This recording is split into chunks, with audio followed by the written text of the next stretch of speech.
আজকে হচ্ছে আমি একটি রেসিপি করে দেখাবো চিকেন রেন্ডাং। সস তৈরি করে নিব। আমি আদা পেস্ট দিয়ে দিলাম, সল্ট, রসুন পেস্ট, পেঁয়াজ পেস্ট, মরিচের গুঁড়ো, হলুদের গুঁড়ো একটু পেস্ট করে নিয়েছি, কাঁচা মরিচ পেস্ট করে নেওয়া। টপারের এই ফ্রাই প্যানগুলো ইউরোপিয়ান স্ট্যান্ডার্ড ননস্টিক কোটিং হওয়াতে 60% পর্যন্ত তেল সাশ্রয়ী হতে পারে এই প্যানগুলো।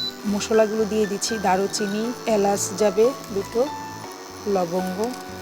এখন হচ্ছে আমি চিকেনগুলো দিয়ে দিব। জল দিয়ে একটুখানি ভেজে নেই। এখন আমি যে পেস্টটা তৈরি করে নিয়েছি, এই পেস্টটা হচ্ছে দিয়ে নিব। কোকোনাট মিল্কটা এটা আমি দিয়ে দিব। নারকেল যে ভেজে রেখেছি সেটা আমি দিয়ে দিব। আচ্ছা, আর হচ্ছে এখানে আমি একটু সুগার দিয়ে দিব। আমাদের কিন্তু রান্না অলমোস্ট ডান। আপু, তৈরি হয়ে গেল আমাদের মজাদার চিকেন রেন্ডাং।